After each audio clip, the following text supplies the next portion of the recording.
The fire crackles in the stove. Coffee steam rises slow. Snow presses against the windows. Out here, silence feels earned. Brothers, leaving the battlefield doesn't mean the war is over. Sometimes peace is just a thin cover. Sometimes silence is more dangerous than gunfire. I thought this cabin was a safe zone. Thought if I kept my head down and held the line, the ghosts would pass me by. But monsters don't need directions.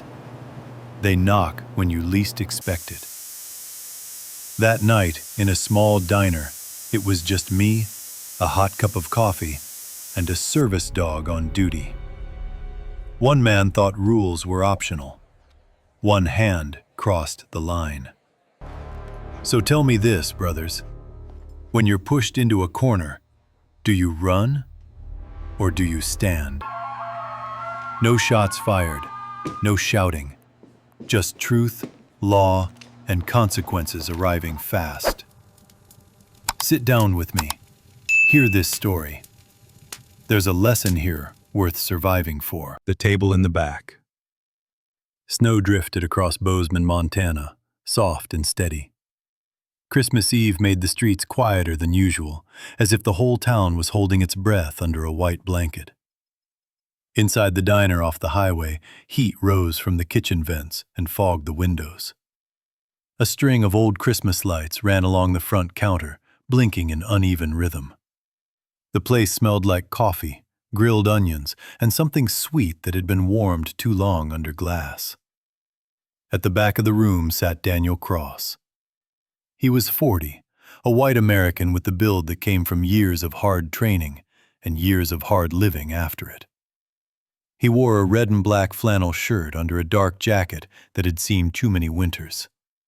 His shoulders were wide, his jaw was set.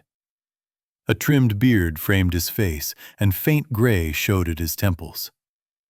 When he shifted in the booth, there was a small hitch in his left leg, the kind of limp that never fully leaves once it arrives. Under the table, his German shepherd lay with the stillness of something trained to disappear.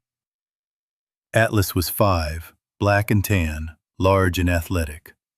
A black harness wrapped his chest, the white lettering clear even in the diner's dim light. Service dog, do not pet. Daniel kept his hands on the mug, warming his fingers, pretending the heat mattered more than the room around him. He chose the back booth for a reason. It gave him a view of both doors, the counter, and the line of tables near the window. He had learned long ago that comfort was not about soft seats.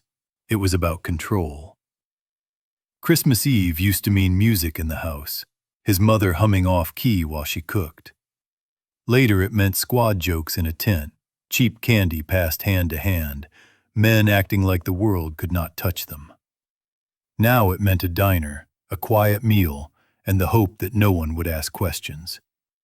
He did not come here for holiday cheer. He came because the diner stayed open, because nobody cared if you ate alone, and because the owner did not look at Atlas like a problem. Daniel stared into his coffee and felt the old ache rise.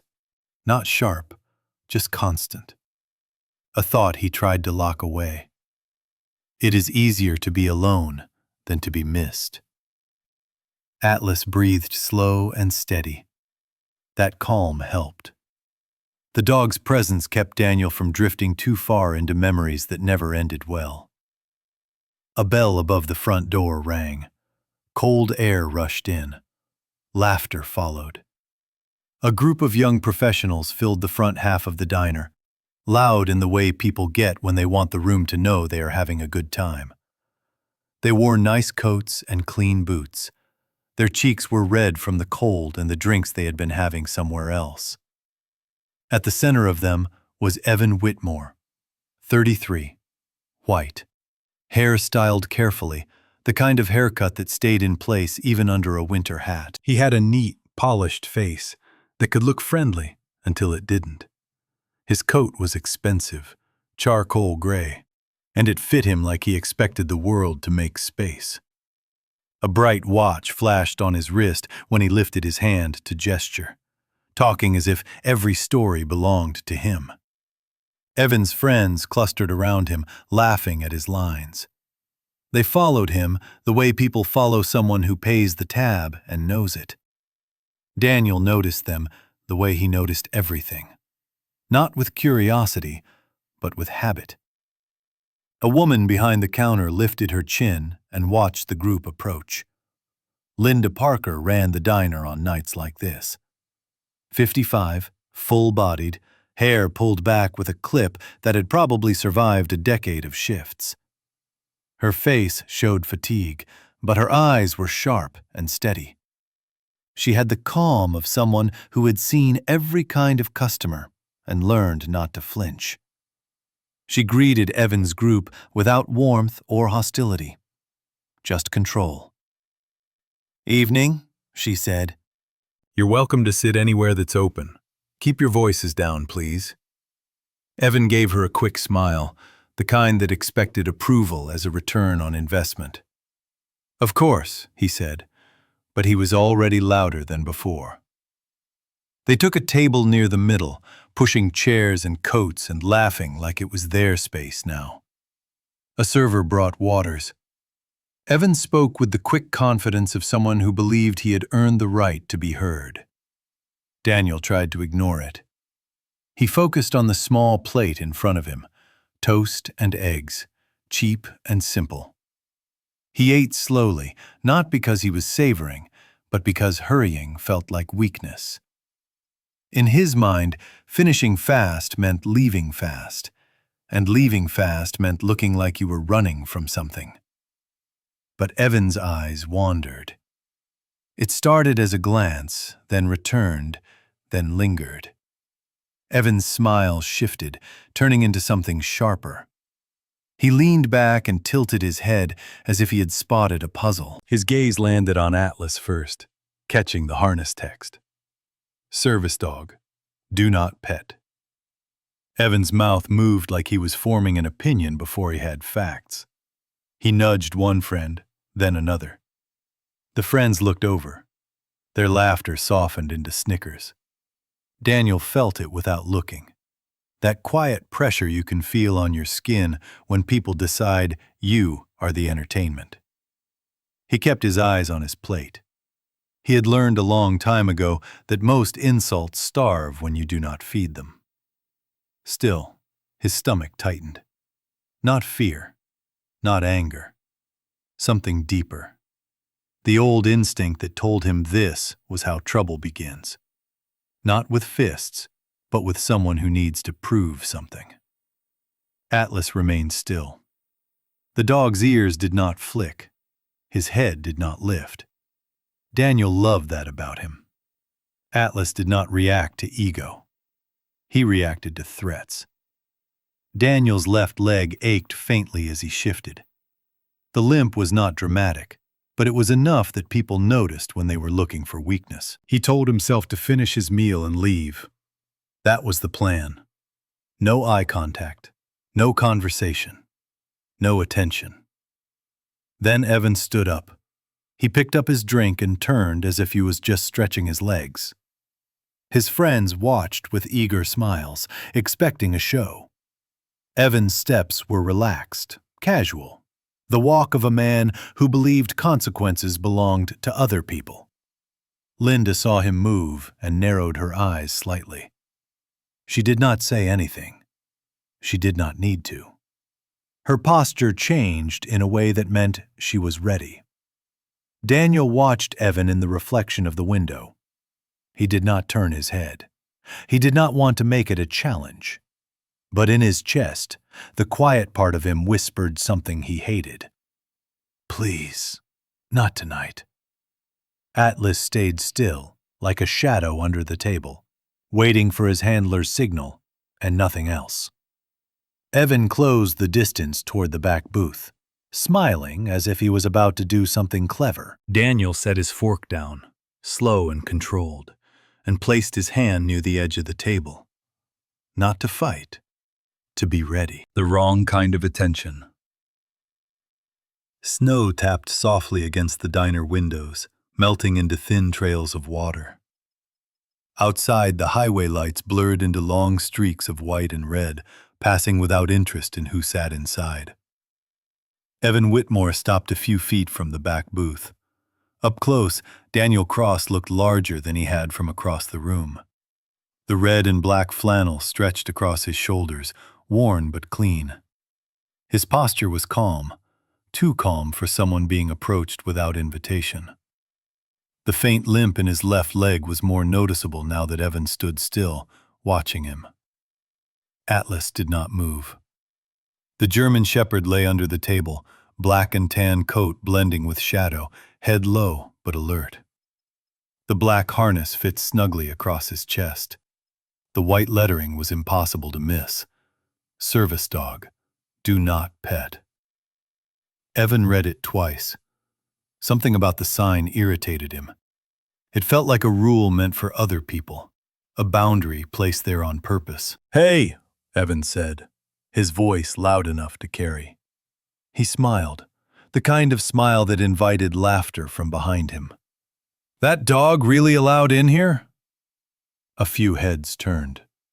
Daniel lifted his eyes slowly. He did not stand. He did not smile. His face showed nothing but controlled patience. "Yes," Daniel said. "He is." Evan tilted his head. He took another step closer, close enough now that Daniel could smell alcohol on his breath, sharp and sweet. "Looks pretty intense," Evan said. "You sure he's legit?" Daniel felt the familiar tightening in his chest. Not anger, recognition. He had seen this before. Men who needed to feel taller by pushing others lower. "He's trained," Daniel said. "And he's working." Evan laughed lightly and glanced back at his table. His friends were watching, waiting for something amusing to happen. A few of them leaned forward in their seats, faces bright with expectation. "Relax, man," Evan said. "I'm just curious.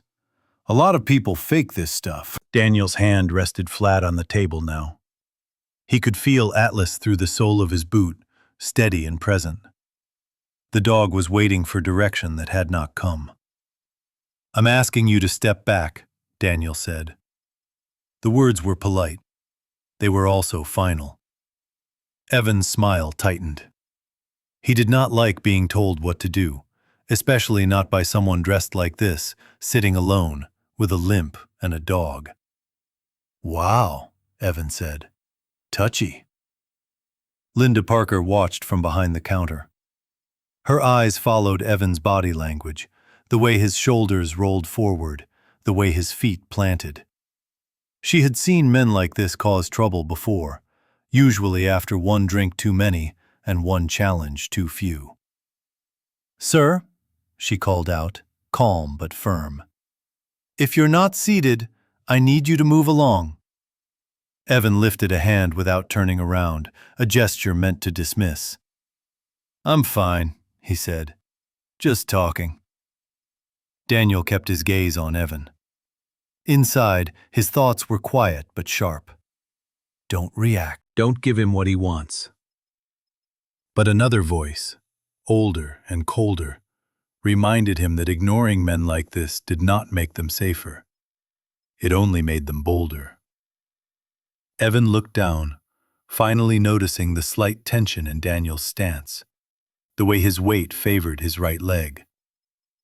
"What happened to you?" Evan asked, nodding at Daniel's limp. "Construction accident?" The question landed harder than Evan intended. A few of his friends chuckled, unsure if they were supposed to. Daniel did not answer right away. He thought of a frozen road, a blast that came too close, a piece of metal that never left his body completely. "Step away," Daniel said again. Evan's eyes flicked to the harness. "Service dog, do not pet." The sign annoyed him more now. It felt like a challenge written in block letters. "What's he gonna do?" Evan said, pointing. "Bite me?" Atlas's ears lifted slightly. Not aggressive, not fearful. just aware. Daniel saw it out of the corner of his eye. "Don't," Daniel said, his voice lower now. "Last warning." Evan laughed, louder than before. He took half a step closer and leaned down, invading the space that Daniel had carefully maintained. "Come on," Evan said. "If he's really trained, it shouldn't matter." Linda moved from behind the counter, her shoes tapping fast against the tile. "Sir," she said again, "I need you to—" Evan did not hear her, or he did and chose not to. He reached out, not toward Daniel, toward Atlas. His fingers brushed the edge of the black harness. For a split second, time slowed. Daniel's heart dropped into his stomach. He knew exactly what this meant. He had trained for moments like this, had trusted Atlas with his life, had trusted the rules that kept both of them safe. He did not shout. He did not grab Evan's arm. He simply stood. The motion was smooth despite the limp, controlled. His chair scraped softly against the floor. "Move your hand," Daniel said. Atlas rose to his feet in the same instant. No bark, no snarl, just a low, unmistakable sound in his chest, a warning that carried more authority than yelling ever could. His body shifted forward, placing himself squarely between Evan and Daniel, eyes locked, muscles tight. Evan froze. The laughter behind him died instantly. He pulled his hand back too fast, stumbling a half step, nearly losing his balance. His face drained of color. "Jesus," Evan said. "Control your dog." Daniel stood fully now, towering over Evan despite the limp. "I told you not to touch him," Daniel said. Linda reached them, placing herself slightly to the side, her presence firm. "That's enough," she said. "You need to return to your table. Now." Evan swallowed hard. He looked around and realized the room was no longer on his side. People were watching, not with amusement, but with judgment. He tried to laugh it off, but the sound came out thin. "Whatever," Evan said. "This place lets anyone in." He turned away, retreating toward his table, his pride wounded more than he would admit. Daniel remained standing for a moment longer. Atlas stayed close to his leg, calm again. Mission complete. Daniel exhaled slowly. He had hoped that would be the end of it. He was wrong. Instant regret. Snow thickened outside, swirling harder now. The wind pushing it sideways against the diner windows as if the night itself had grown impatient. Evan Whitmore did not sit down. He reached his table, grabbed his coat, and paced instead. The brief scare had not humbled him. It had embarrassed him. And embarrassment for a man like Evan was intolerable. He felt the eyes on him. He imagined whispers that were not there yet.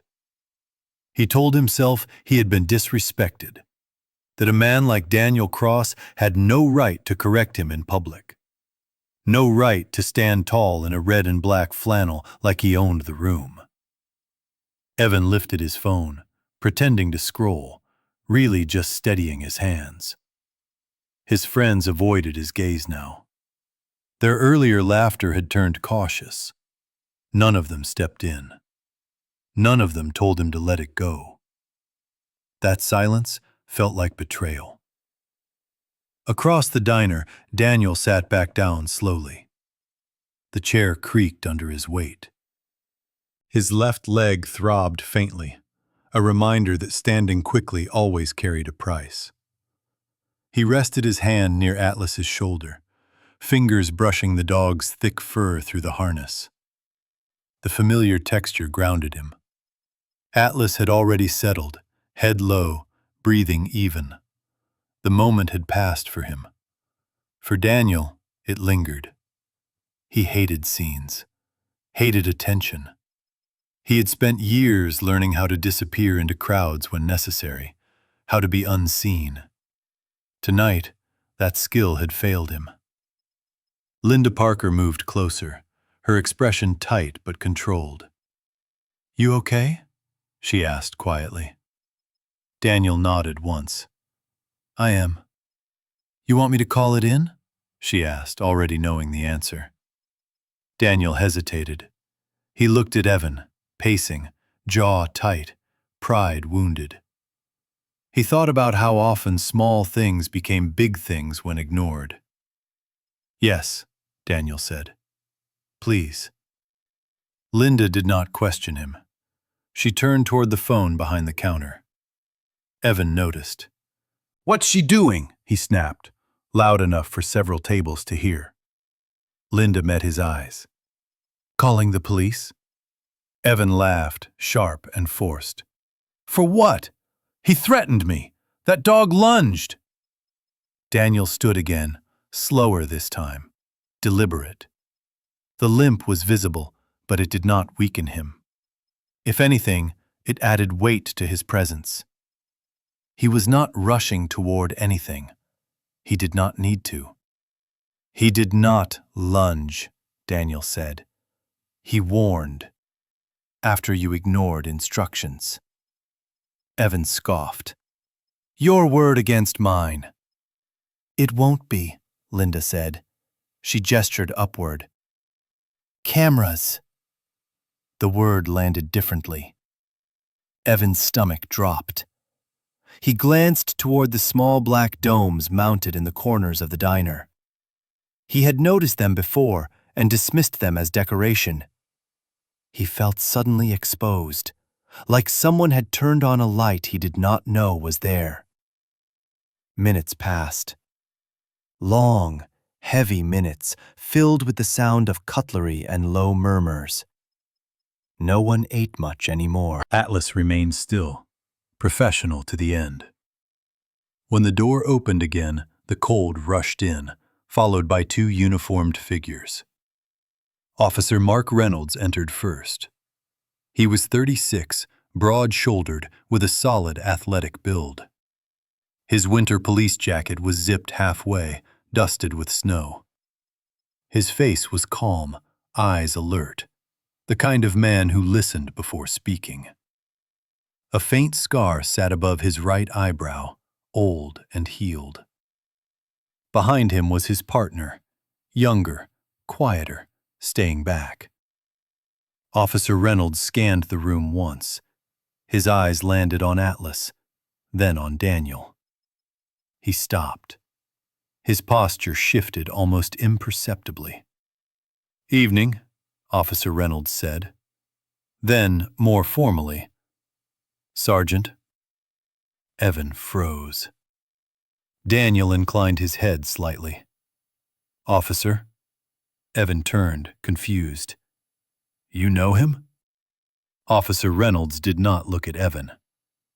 "I know what I'm looking at." Linda stepped forward and explained calmly, clearly. She pointed to the cameras. She described Evan's approach, the warnings, the contact with the service dog. Officer Reynolds nodded, listening. "Sir," he said finally, turning to Evan, "is that accurate?" Evan opened his mouth, closed it, tried again. "He was intimidating," Evan said. "And that dog—" Officer Reynolds raised a hand. Not aggressive. Final. "We'll review the footage." Evan swallowed. They moved to the counter monitor. The video played without sound, but it did not need it. Evan saw himself leaning in, saw his hand reach out, saw Atlas rise, controlled, precise, saw Daniel stand, measured, restrained. There was no threat, only cause and effect. Evan felt something unfamiliar crawl up his spine. Fear. Officer Reynolds turned back to him. "Sir," he said evenly. You interfered with a service animal. That is a federal violation. Evan's face drained of color. You're kidding, he said weakly. I am not. Officer Reynolds continued. You were warned. Multiple times. The words stacked up, heavy and unavoidable. Evan's mind raced. He thought of his job, his reputation, the deals he had closed by projecting confidence and control. This is ridiculous, Evan said. I didn't hurt anyone. Daniel spoke again, quietly. That's because you were stopped. Officer Reynolds looked at Daniel, then back to Evan. Sir, he said, I need you to come with us. Evan's friends stared at the table. None of them spoke. None of them stood. As Evan was led toward the door, his earlier arrogance collapsed into panic. This is going to ruin me, he said, half to himself. Daniel watched him go. There was no satisfaction in it, no relief, only a familiar heaviness. The knowledge that some lessons arrived exactly when they were earned. The door closed behind the officers. Snow rushed in. Then silence returned. Linda exhaled slowly. The diner seemed to breathe again. Daniel sat back down. His hands shook just enough for him to notice. He placed them flat on the table until they stilled. Atlas pressed closer, his side warm against Daniel's leg. Daniel leaned down slightly, voice low. Good work, he said. Atlas's tail thumped once against the floor. Outside, the snow kept falling. Inside, the damage was done. The cost of being seen. Morning came cold and clear. The snow from Christmas Eve packed hard along the streets. Bozeman woke slowly, sunlight flashing off white roofs and windshields like nothing unusual had happened. Daniel Cross stepped out of his apartment just after dawn.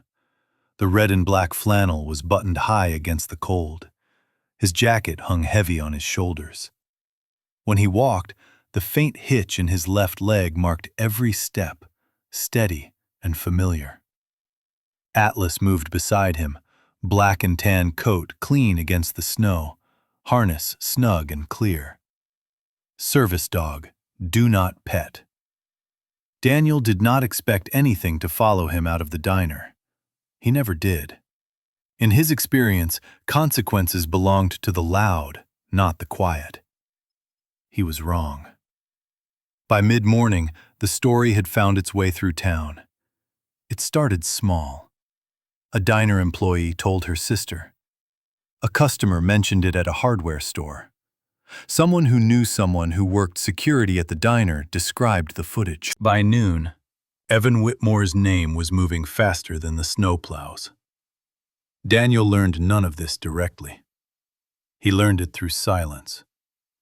The diner was quieter that afternoon. Not empty, but subdued. People looked at him differently now. Not with fear, with curiosity. With something closer to respect, though Daniel disliked the word. Linda Parker poured him coffee without asking.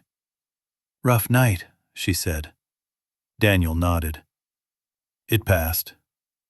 It didn't, Linda said, not unkindly. She leaned on the counter, arms crossed. The fatigue in her face looked heavier today. I got a call this morning, she said, from someone asking about the incident. Daniel did not ask who. They wanted the footage, Linda continued. Official request. Daniel felt a dull pressure behind his eyes. He had hoped the matter would end with Evan being escorted out. He had hoped wrong again. Did you give it to them? He asked. Linda nodded. Had to. Daniel stared into his mug. He thought of how many times he had walked away from situations like this, choosing quiet over confrontation. Last night he had done the same, and still the ripples spread. Across town, Evan Whitmore sat alone in his apartment. The confidence that had once filled every room he entered had evaporated. He had slept poorly, waking with his heart racing, replaying the moment his hand touched the harness.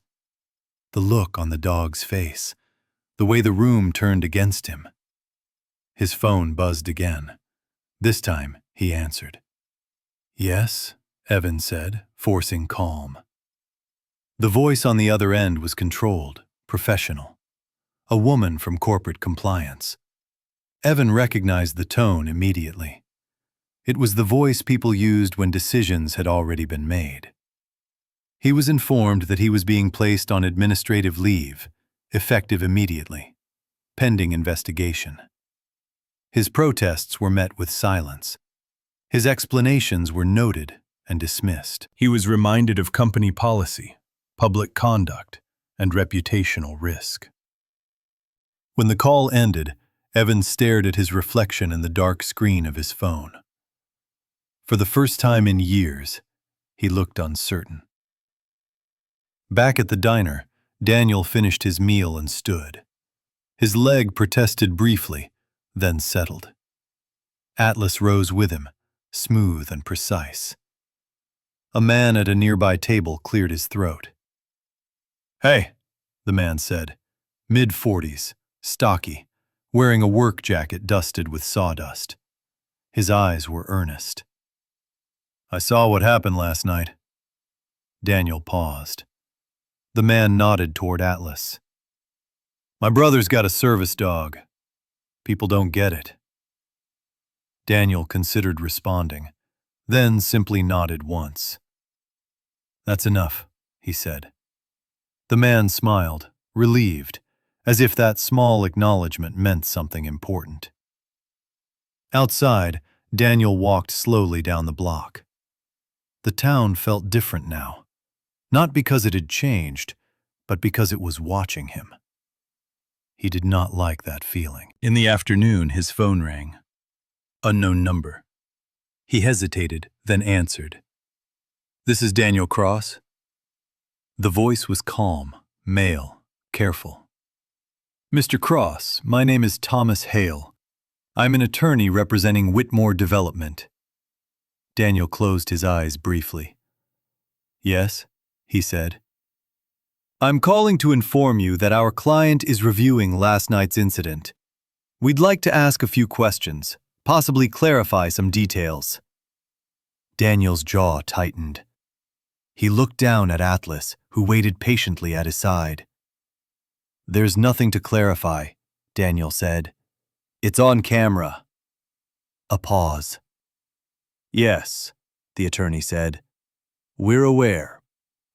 Daniel knew this tone, too. The kind that searched for angles, for leverage.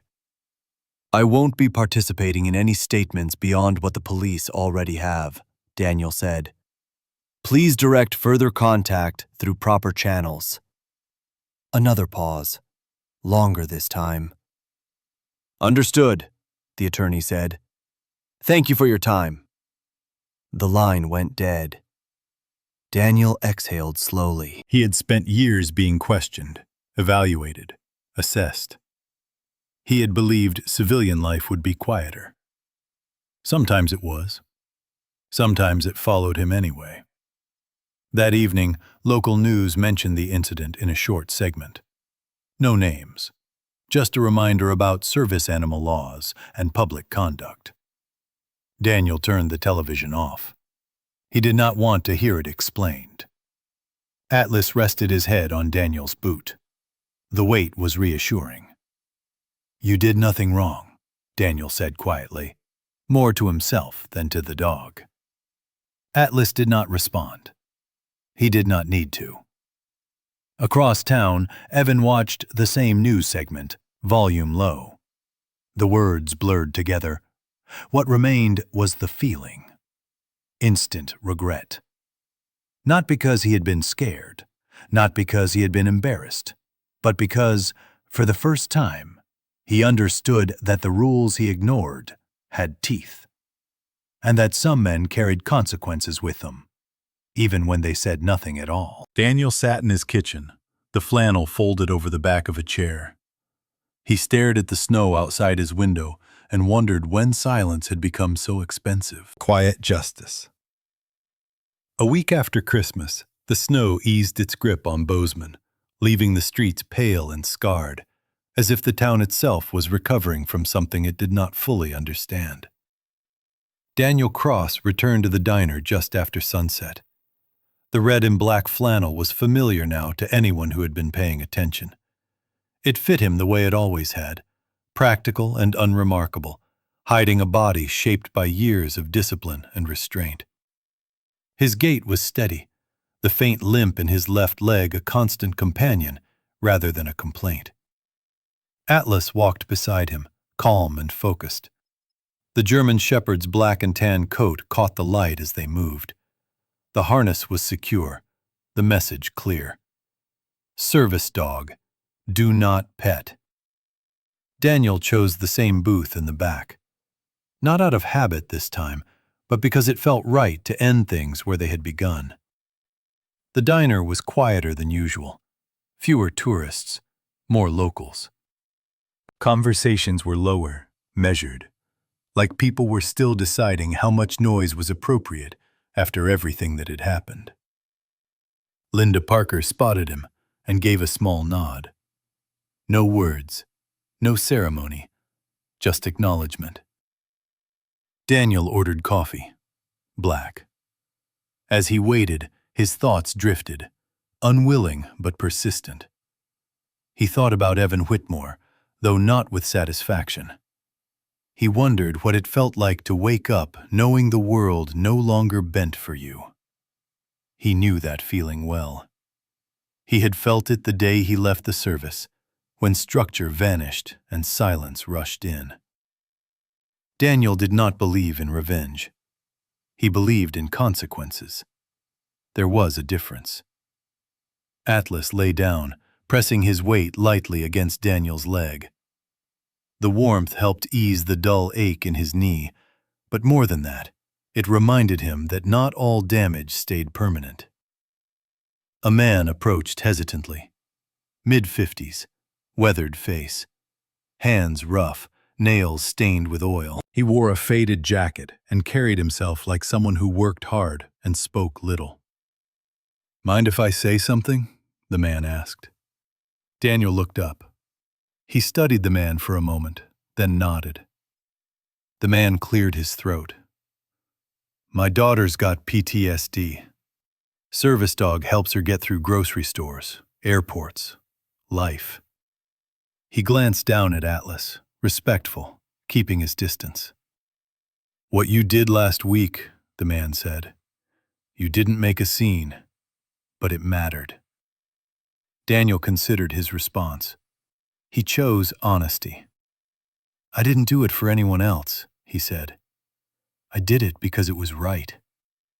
The man nodded. "That's usually how it works." He returned to his table without another word. Daniel watched him go. He felt something settle inside his chest. Not pride, not relief. Closure. Across town, Evan Whitmore sat in an office that was no longer his. The walls were bare now, stripped of framed awards and glossy renderings of buildings he would not be managing. He stared at a letter on the desk, the words formal and final. Termination. Effective immediately. He read it twice, then a third time, as if repetition might soften the meaning. It did not. The lawyer had been clear. The footage was undeniable. The public reaction had been swift. The company had chosen distance. Evan leaned back in the chair, rubbing his face with both hands. He remembered the diner, the dog, the man's calm voice. He understood now that he had not been humiliated by force. He had been undone by his own need to dominate something he did not understand. The regret came late. Back at the diner, Linda refilled Daniel's coffee. "House is covering it tonight," she said. Daniel frowned slightly. "No need." Linda shook her head. It's not charity, it's thanks. Daniel accepted the cup. He did not argue. He had learned that refusing kindness could be as prideful as demanding it. You hear anything else? He asked. Linda exhaled slowly. Just that people are paying attention. Maybe they should have been before. Daniel nodded. Atlas lifted his head briefly, then settled again. Daniel finished his coffee and stood. His leg protested softly. He waited for it to pass. As he reached for his jacket, Officer Mark Reynolds entered the diner. Snow clung to his collar. His posture was relaxed, but his eyes were alert. He spotted Daniel and approached. "Evening," the officer said. "Evening," Daniel replied. Officer Reynolds hesitated, then spoke carefully. "Case is closed. Charges filed.